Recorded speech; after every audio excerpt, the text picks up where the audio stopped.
باسن خوش فرم و زیبا که آرزوی خیلی هاست. امروز میخوایم یه تحلیلی داشته باشیم راجع به این که چطور میشه که باسن بعضی ها قشنگتره، لیفته و بعضی ها نه، و بعد میخوایم که یه سری راهکارها رو با همدیگه مرور کنیم و تمرین کنیم برای اینکه باسن خوش فرمتر و زیباتری داشته باشیم. من شادی مشتاقی هستم، مربی یوگا، و اینجا هستم تا به شما کمک کنم. خوش فرم بودن باسن به عضلات گلوتوال خیلی مرتبط هستش، یعنی گلوتوس مینیموس، میدیوس و ماکسیموس. و حالا یک سری عضلات جانبی دیگه هم هستن که اینها در مجموع اگر که لیفت باشن، سر جای درست خودشون باشن و تقویت شده باشن، هم کمک میکنن که پاسچر بدن شما قشنگتر باشه، قامت شما زیباتر به نظر برسه، همین که لباسایی که میپوشید روی تن شما قشنگتر میشینه، اعتماد به نفس بیشتری دارید و علاوه بر این جنبه‌های زیبایی شناسانه کمک میکنه که شما کمر، پا، زانو و بخش‌های دیگه بدنتون هم کارکرد بهتری داشته باشن. پس خیلی مهمه که بتونیم این عضلات رو تقویت بکنیم. حالا یه عده هستن مثلا نژاد برزیلی که خیلی معروفه، یا آفریقایی ها معمولا شناخته شدن تحت عنوان اینکه باسن‌های خیلی خوش فرمی دارن، باسن لیفت و سفت و خیلی سر جای درست خودشو، یا حجم درستی داره، افتادگی نداره و تا سنین بالا هم این رو حفظ میکنن. پس یک بخشی مربوط به ژن شما هستش، کار خاصی براش نمیشه کرد قاعدتا. آناتومی شما، شکل لگن شما و استخوانبندی لگن، جلو آمدگی یا عقب نشستگی لگن، اینها همه تاثیر میذاره در شکل باسن شما. ولی بخشایی که میتونید درش دخالت داشته باشین، یکی تغذیه هستش که حالا از مواد پروتئینی حتما استفاده بکنید توی سبد غذاییتون، و اینکه یه سری تمرینات رو توی روزمره‌تون همیشه داشته باشید که بتونید روی این سلسله عضلات سرینی یعنی گلوتئال ها همیشه کار کنید، اینها رو تقویت بکنید که از افتادگیشون و تحلیلشون پیشگیری بکنید. امروز میخوام که 19 تا تمرین بهتون آموزش بدم که خیلی هم مرتبط با یوگا هستش، یعنی سعی کردیم این تمرینات رو از دست آسانه های یوگا انتخاب بکنیم، از سبک ساتیاناندا، که در واقع آشنا هم باشید باهاش به عنوان کسی که یوگا تمرین میکنه. وسیله خاصی هم لازم ندارید، فقط آماده باشید که تمریناتمون رو شروع کنیم. برای تمرین اول آماده میشیم. مارجری آسانا رو سادهش رو میخوایم انجام بدیم. 2 زانو میشینید. اگه فکر میکنید که نیاز دارید مثلا زانو رو قبلش گرم بکنید، یه چند تا تمرین ساده، نرمش ساده داشته باشید برای مچ دست و زانو و بعد تمرین رو شروع کنید. خب ببینید به این شکل آرنج رو به زانو میچسبونم، یه کف دست میام جلو و این استاندارد وضعیت بیسیکش هستش. حالا میتونید روی پا رو بخوابونید یا اینکه پنجه پا رو تیز کنید، با هر کدوم که راحت تر هستید.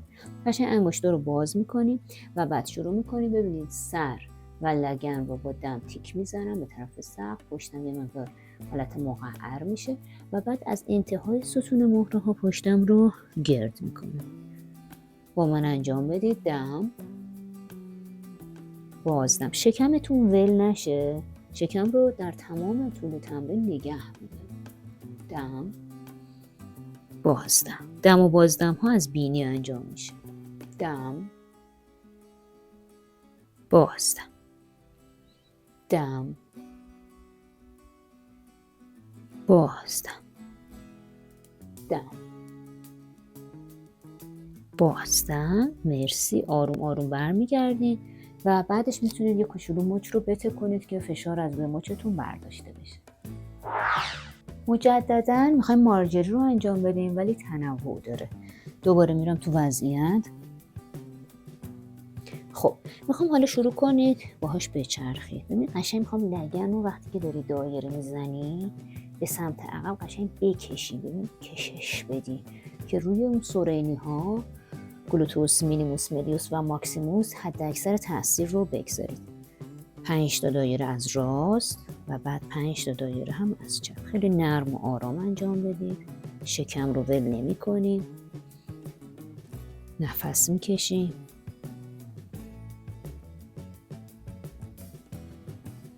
پس 5 تا از راست انجام دادم، میتونید خودتون بشمارید. 5 تا هم از چپ. دوباره برمیگردم. باز میتونم یکم بتکنم دستا رو که ریلکس بشه. دوباره یکی دیگه از تنوعات مارجری رو میخوایم انجام بدیم.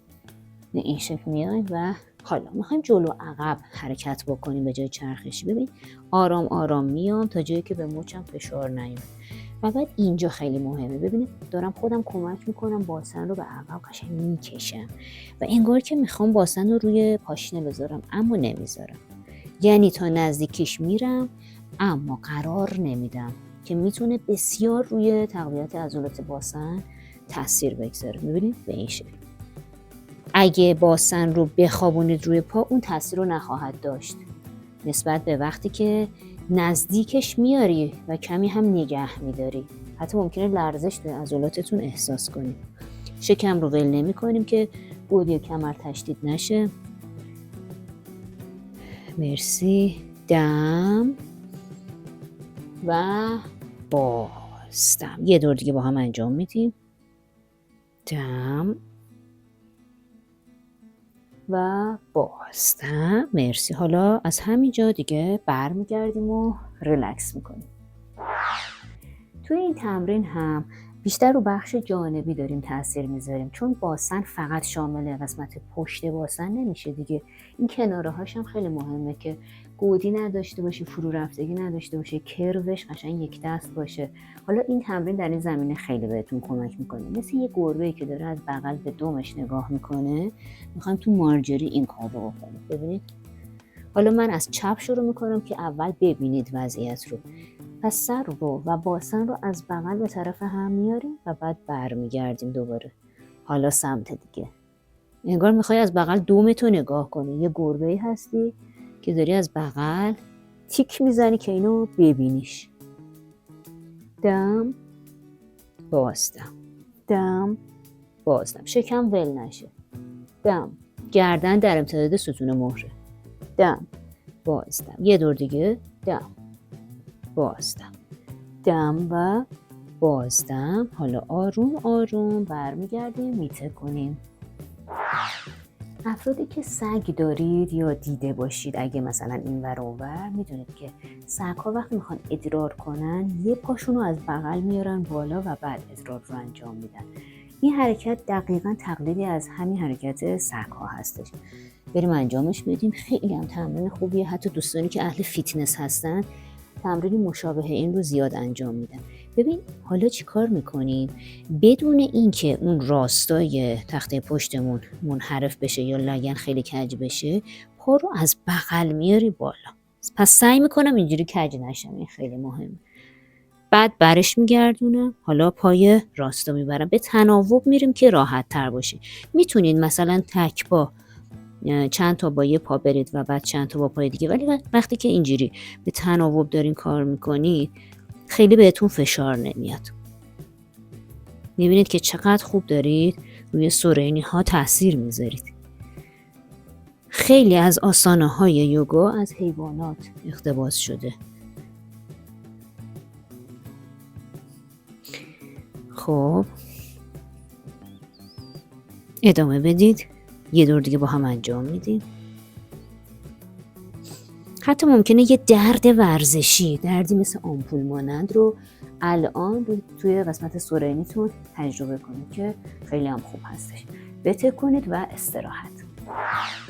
میرسیم به ویاگراسانا یا ببر. یکی از مهمترین آسانه‌های یوگا هست که حتی گفته شده میتونه روی تمام چاکراهای شما تاثیر بذاره.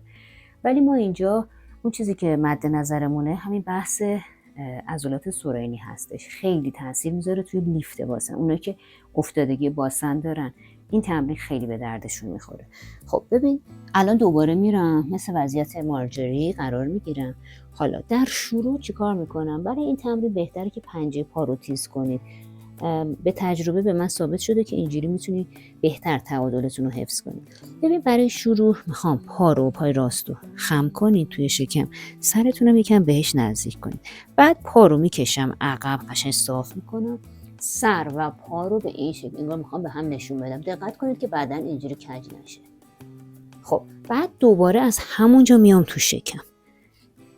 ادامه بدید. دم بازدم، 3 دم بازدم، 4 دم بازدم، 5 دم و بازدم. خب این پا رو میذاریم. اگه نیاز دارید که برگردید استراحت کنید این کارو بکنید. اگرم مثل من اوکی هستین که میریم سراغ پای چپ. پس شروعش به این شکلی میبینید اینجا دم بازدم، 2 دم بازدم، 3 دم بازدم، 4 دم بازدم. شکم ول نشه. مرسی. پس اینم 5 بار انجام میدید. خودتون شمارش داشته باشید. من به هر حال صحبت میکنم ممکنه یکی دو تا اینور اونور انجام بدم. شما حتما اون شمارشی که بهتون گفته میشه رو رعایت کنید. بته کنید و استراحت کنید. میرسیم به تمرین بعدی که خیلی کمک میکنه به تقویت عضلات سرینی شما. حالا علاوه بر اون روی فیله های کمریتون هم خیلی تاثیر میذاره.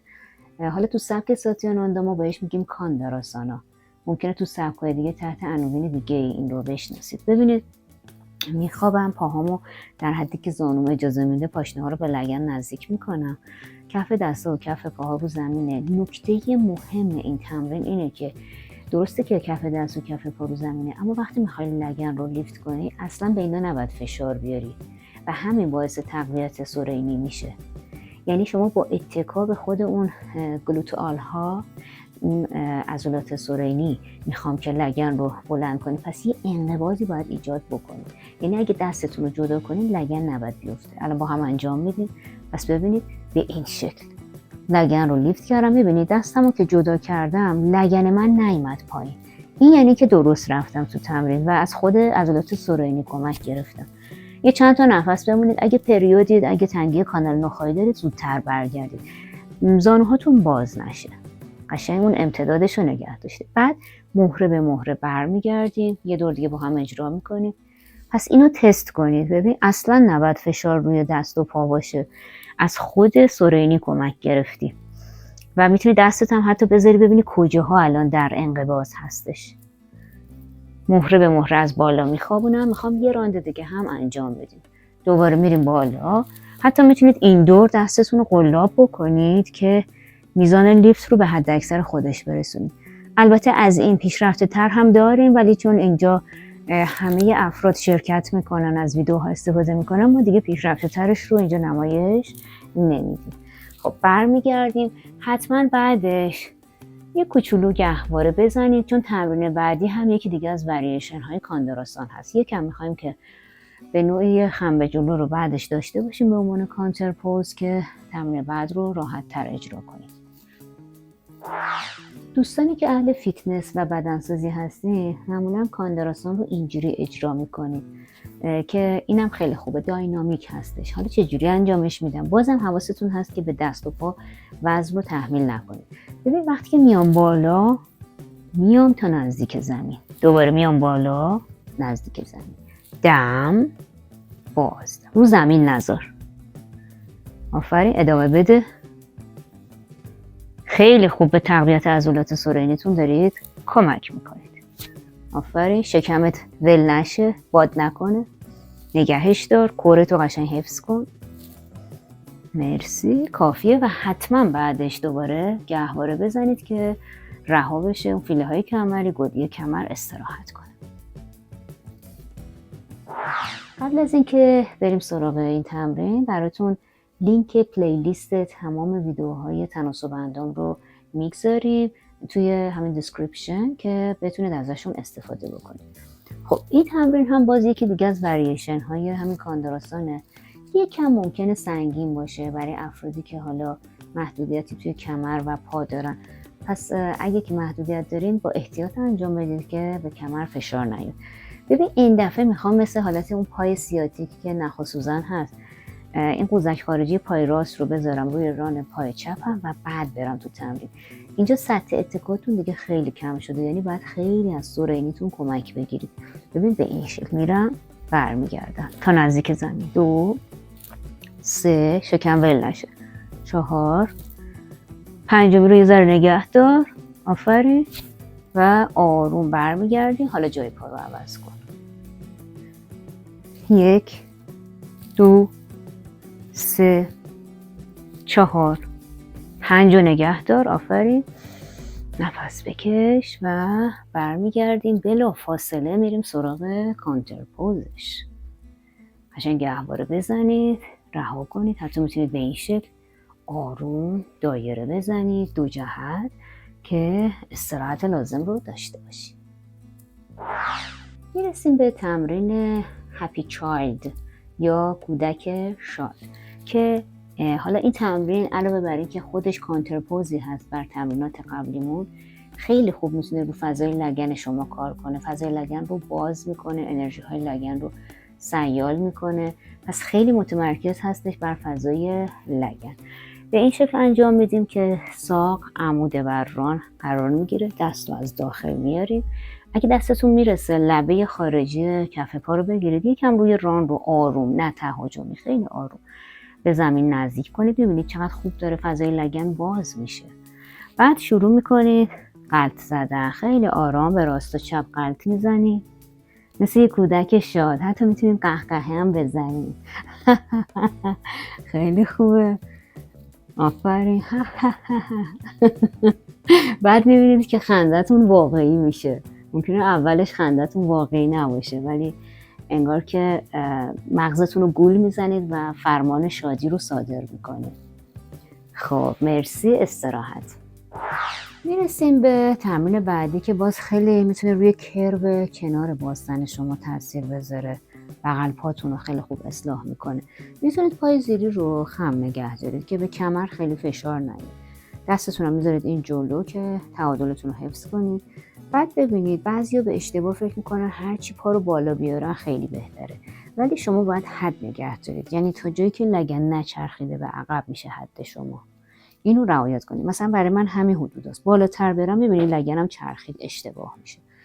و بعد میارم تا نزدیک زمین، اما رو زمین نمیذارم. یه 5 تا انجام بدید. دم، بازدم، 3 دم، بازدم، 4 دم، شکم ول نشه، بازدم. 5می رو نگه دار، 5 شماره، 1 2 3 4 5 و آرام آرام برمیگردیم. من برای که رو به دوربین باشم میرم از این سمت. شما همون جایی که هستین کافیه که بغلطید به پشت و برید رو پهلوی مخالفتون. خب الان اومدم این سمت دیگه هم اجرا میکنیم. پای زیری رو گفتم میتونید خم نگه دارید که از کمرتون بیشتر بتونید محافظت کنید. خب گفتیم پس خیلی پا رو بالا نمیاریم. میبینی؟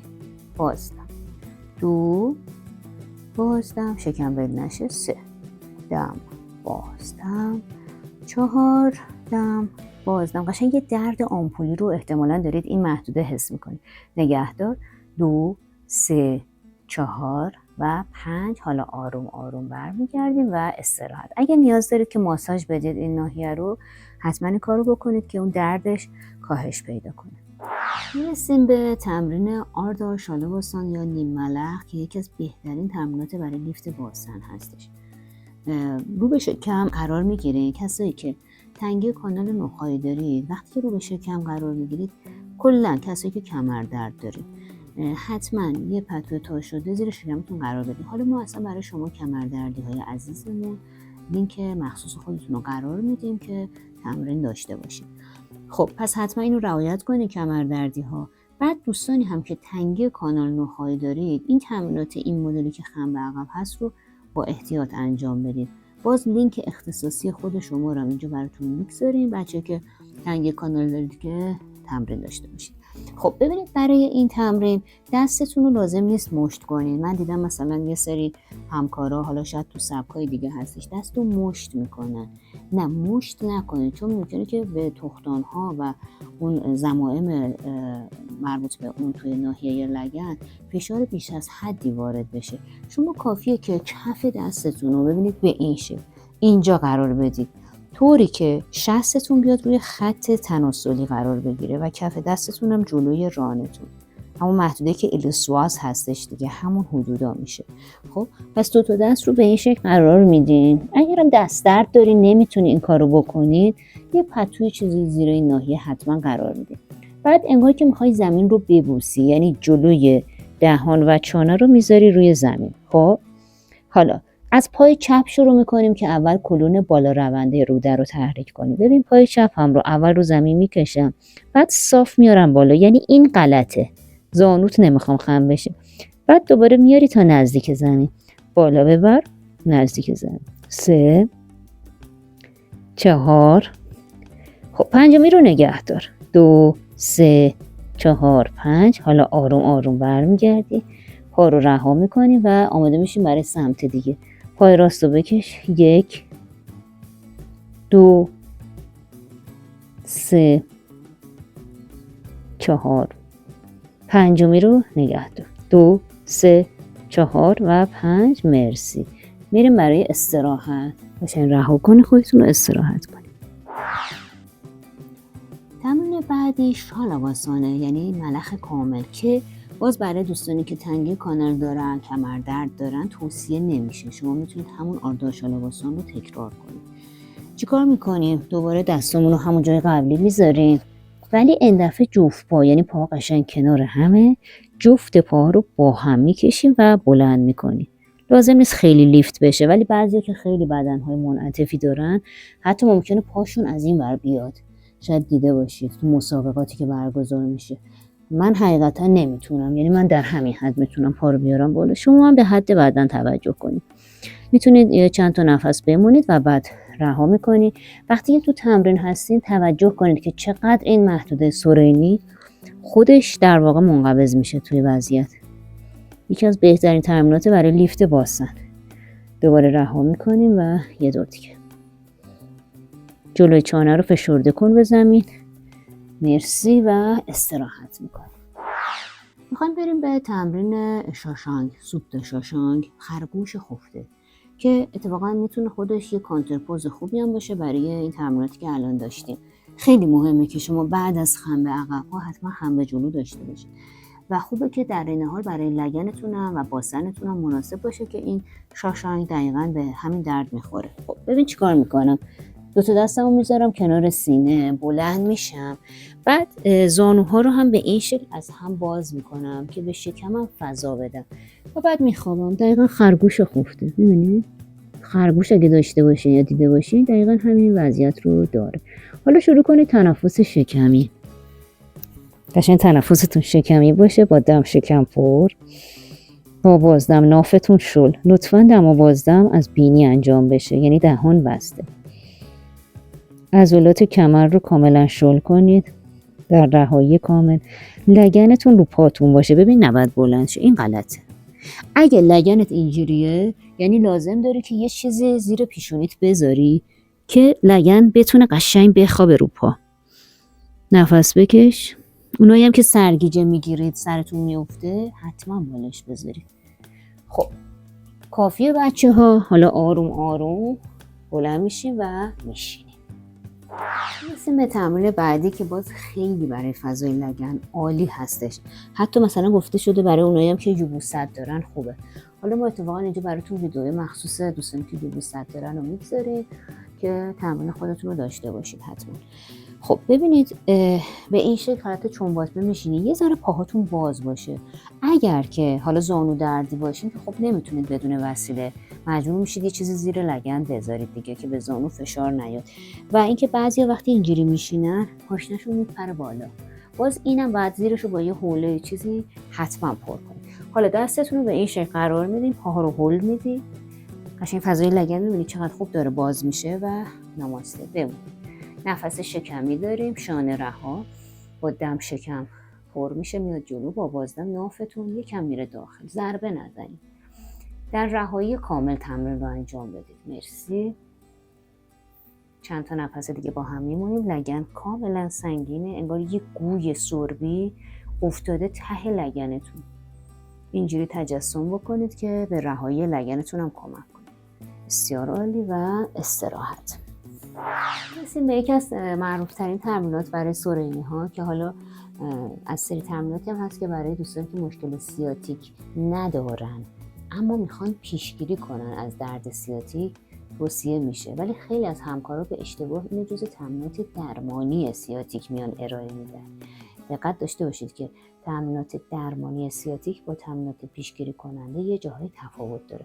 حالا ما اینجا براتون دوستانی که درد سیاتیک دارید اون تمرینات درمانی رو لینکشو براتون میذاریم که تمرین کنید. خب میخوایم بریم در واقع سوپتا راجا کاپوتاسانا. حالا اسمش طولانی تر از این حرف هاست. آردا راجا کاپوتاسانا سوپتاش رو میخوایم انجام بدیم، یعنی خوابیدش رو میخوایم انجام بدیم. چجوری انجام میدیم؟ ببین اول دو زانو نشستم، دستو میکشم جلو، بعد میرم شبیه قله دیگه، الان رفتم انگار که به قله.